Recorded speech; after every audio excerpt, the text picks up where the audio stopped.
रामलला का आशीर्वाद लिया है। धामी कैबिनेट ने उत्तराखंड की ओर से रामलला को ब्रह्म कमल की माला और भोजपत्र भेंट किया है। रामलला के दर्शन के बाद शाम को सीएम धामी मंत्रियों के साथ वापस देहरादून लौटने वाले हैं।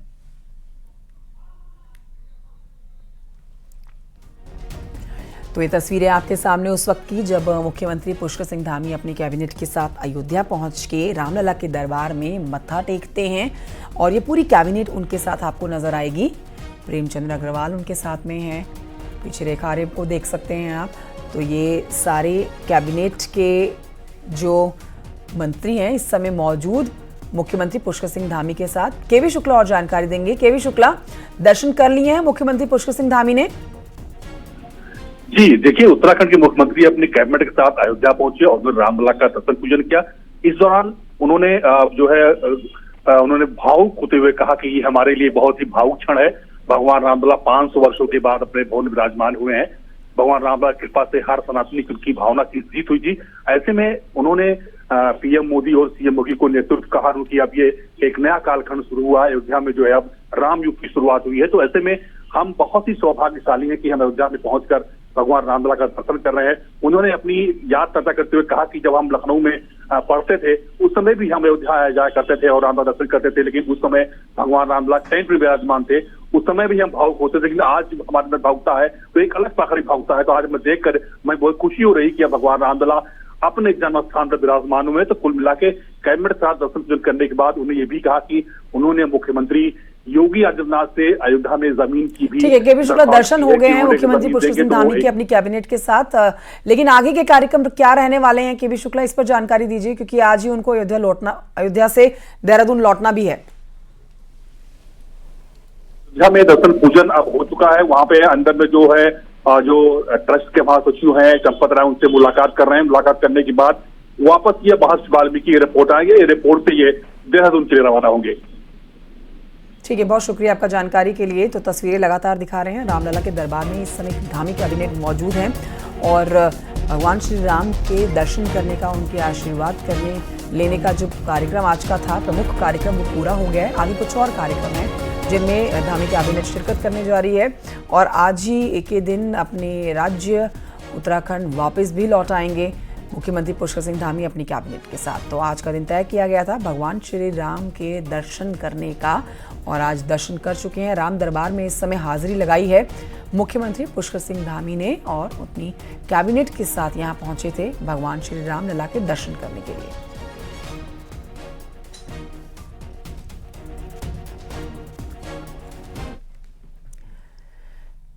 उधर देहरादून से एक बड़ी खबर आ रही है, जहां पर 28 फरवरी को बीजेपी के राष्ट्रीय अध्यक्ष जेपी नड्डा उत्तराखंड के दौरे पर रहने वाले हैं। इस पर आपको बड़ी जानकारी दे देते हैं कि जेपी नड्डा लोकसभा चुनाव की तैयारियों को लेकर मीटिंग करने वाले हैं और लोकसभा चुनाव में प्रचंड जीत के मंत्र भी देने वाले हैं।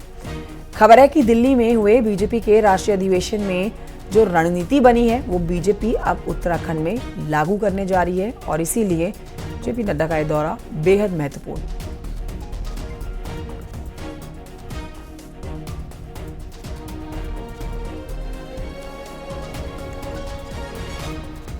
तो 28 तारीख को जेपी नड्डा उत्तराखंड आ रहे हैं। जीत का मंत्र आप कहिए या फिर आगे 2024 लोकसभा चुनाव के लिए जो रणनीति बनी है उस पर तमाम नेताओं के बीच में मौजूद रह के जीत का मंत्र उनकी तरफ से दिया जाना है। एक और बड़ी खबर देहरादून से, जहां पर कल यानी कि 21 फरवरी को धामी कैबिनेट की अहम मीटिंग होने जा रही है। सचिवालय में दोपहर 1 बजे से धामी कैबिनेट की ये अहम मीटिंग होगी, जिसमें साल 2024-25 के बजट का प्रस्ताव आने वाला है। इसके साथ ही आपको ये भी जानकारी दें कि वन पंचायत नियमावली पर भी मोहर लग सकती है। तो कल 21 फरवरी का दिन है और कल ये जो बैठक होनी है ये कई मायनों में अहम है, क्योंकि आगामी 21 फरवरी को यानी कि कल 1 बजे धामी कैबिनेट की अहम मीटिंग होगी और 24 साल 2024 और 25 के बजट के प्रस्ताव पर इनमें चर्चा की जानी है। वन पंचायत नियमावली पर भी मोहर लग सकती है, जो शुरुआती जानकारी मिल रही है। तो कल की बैठक बेहद महत्वपूर्ण। हालांकि इस समय उत्तर प्रदेश के अयोध्या में धामी कैबिनेट मौजूद है। मुख्यमंत्री पुष्कर सिंह धामी वहां मौजूद है, लेकिन आज ही लौटेंगे और फिर कल की बैठक में होंगे शामिल। देहरादून से समय एक बड़ी खबर आ रही है, जहां पर आज राज्यसभा सीट के लिए बीजेपी प्रत्याशी महेंद्र भट्ट निर्विरोध निर्वाचित होंगे। राज्यसभा की एक सीट पर अकेले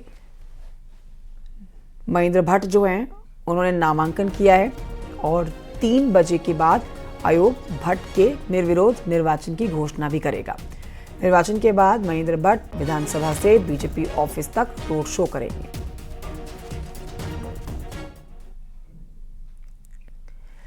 मुख्यमंत्री पुष्कर सिंह धामी की रिक्वेस्ट पर रेल मंत्रालय ने काठगोदाम रेलवे स्टेशन से अमृतसर जंक्शन के लिए ट्रेन संचालन को मंजूरी प्रदान कर दी है। रेल मंत्रालय ने मुख्यमंत्री को पत्र भेजकर इस बात की जानकारी दी। मुख्यमंत्री पुष्कर सिंह धामी ने इसके लिए प्रधानमंत्री नरेंद्र मोदी और रेल मंत्री अश्विनी वैष्णव का आभार प्रकट किया।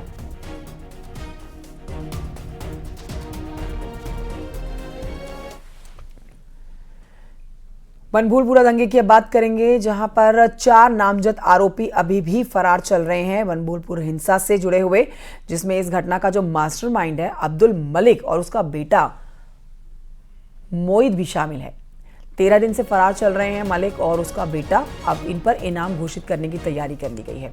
नैनीताल जिला पुलिस मलिक को अभी तक का सबसे बड़ा इनाम इस पर घोषित करने की तैयारी में लगी है, जिसकी प्रक्रिया कोर्ट में जारी है। अब सोर्सेज के हवाले से जो जानकारी मिली है, पुलिस सोर्सेज के हवाले से मिली जानकारी है, जिसमें अब्दुल मलिक और उसके बेटे पर तकरीबन 1.5 लाख रुपए तक का इनाम घोषित किया जा सकता है। तो इनाम घोषित होने के बाद उम्मीद है कि जल्द इनकी गिरफ्तारी हो जाएगी। और अब कुर्की का जो आगे का प्रोसेस है वो कोर्ट में सबमिट किया जा रहा है। तो जैसे ही कोर्ट से ये कार्रवाई कंप्लीट होती है, आगे इनाम का और जो मफरूरी का है वो प्रोसेस हम आगे फॉलो करेंगे। कुर्की हो चुकी है और अब कुर्की का जो आगे का प्रोसेस है वो कोर्ट में सबमिट किया जा रहा है। तो जैसे ही कोर्ट से ये कार्रवाई कंप्लीट होती है, आगे इनाम का और जो मफरूरी का है। हल्द्वानी से खबर आ रही है इस समय, जहां बनभूलपुरा में आज से कर्फ्यू खत्म कर दिया गया है। हालात सामान्य होने के चलते डीएम ने कर्फ्यू को खत्म करने का आदेश जारी किया है। आपको बता देते हैं कि हल्द्वानी में 8 फरवरी को हुई हिंसा के बाद से अभी तक कर्फ्यू जारी था और कर्फ्यू जो लगा था अब खत्म करने का आदेश दे दिया गया है। हल्द्वानी के बनभूलपुरा में 12 दिनों से कर्फ्यू चल रहा था। आखिरकार आज खत्म कर दिया गया कर्फ्यू खत्म होने के बाद पूरे इलाके में चहलकदमी बढ़ गई है और पहले जैसी चहल पहल देखी जा रही है। हल्द्वानी के बनभूलपुरा इलाके में 8 फरवरी को हिंसा के बाद इस पूरे इलाके में कर्फ्यू लगा दिया गया था, लेकिन अब डीएम ने यह फैसला लिया है कि मंगलवार से इस पूरे इलाके में कर्फ्यू नहीं रहेगा, यानी कर्फ्यू को हटाने का फैसला लिया गया है। लेकिन इस समय क्या हाल है वो मैं आपको दिखाता हूं। ये बनभूलपुरा का इलाका है और सामने पुलिस थाना है और यहीं पर जबरदस्त उपद्रव हुआ था अवैध मस्जिद और मदरसे को गिराने के बाद। और ये अर्धसैनिक बलों की जो जवान हैं अभी भी एहतियातन यहाँ पर तैनात किए गए हैं, क्योंकि आज ही कर्फ्यू खत्म किया गया है। इसलिए जो सुरक्षा बल के जवान हैं वो अभी भी इस पूरे के पूरे इलाके में तैनात रहेंगे ताकि कोई गड़बड़ी ना हो। इस तरफ मैं दिखाऊं कि हमारे जो उत्तराखंड पुलिस के जवान हैं वो भी यहाँ पर तैनात हैं, यानी जगह जगह जो भी बड़ी चौक हैं वहाँ पर इन सबको तैनात किया गया है। जो गली और नुक्कड़ हैं वहाँ पर इनको सबको तैनात किया गया है ताकि किसी तरीके का तनाव दोबारा पैदा ना हो। अब कर्फ्यू खत्म करने का फैसला लिया गया है, इसलिए दुकानें भी खुल चुकी हैं। जो व्यावसायिक प्रतिष्ठान हैं यानी कॉमर्शियल कॉम्प्लेक्स हैं वो भी सब खुल चुके हैं और धीरे धीरे पूरे बनभूलपुरा इलाके में लोगों की जो दिनचर्या है वो लाइफलाइन जो है वो पूरी तरीके से पटरी पर लौटने लगी है। शैलेंद्र नेगी, न्यूज़ 18 हल्द्वानी। हल्द्वानी में 8 फरवरी को जो हिंसा हुई थी उसके बाद से लगातार यहां पर कर्फ्यू लगा हुआ था। अब आखिरकार आज यानी कि मंगलवार के दिन कर्फ्यू को खत्म कर दिया गया है। इस बीच हल्द्वानी के शहर इमाम ने लोगों से शांति की अपील की है। उन्होंने लोगों से बेवजह की बातों में ना आने की अपील की है। साथ ही सोशल मीडिया से बचने की भी सलाह दी गई है ताकि फिर से कोई उपद्रव ना हो। कि सोशल मीडिया पर कोई भी ऐसी वीडियो, कोई भी ऐसी पोस्ट शेयर या अपलोड ना करें जिसकी वजह से आप भी तकलीफ में आ जाएं या आपकी वजह से किसी को तकलीफ हो या माहौल ख़राब हो। तो लिहाजा कर्फ्यू खुल चुका है, अपने अच्छे ज़िंदगी गुजारें और अमन और शांति का माहौल बनाए रखें। हल्द्वानी में बनपुलपुरा कांड पर बीजेपी के विधायक और उत्तराखंड के पूर्व कैबिनेट मंत्री अरविंद पांडे का भी बयान आया है सामने। और अरविंद पांडे जो कि हल्द्वानी पहुंचे, कहते हैं कि उत्तराखंड देवभूमि है, यहाँ की धरती पर दंगाइयों को रोकने का ही काम होना चाहिए, इनके रहने का कोई अधिकार इनको यहाँ नहीं है। उन्होंने कहा कि जो भी देवभूमि में दंगाई बनेगा उसे ऊपर पहुंचा दिया जाएगा।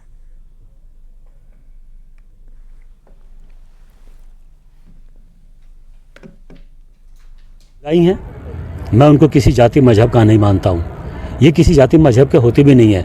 ये तो जाहिल लोग हैं, जो लोग दंगाई हैं वो समाज के दुश्मन है, इंसानियत के दुश्मन है। मैं ऐसे जाहिलों से कहना चाहता हूँ कि उत्तराखंड देवभूमि है, ये बाबा केदार की धरती है, बाबा जागेश्वर की धरती है।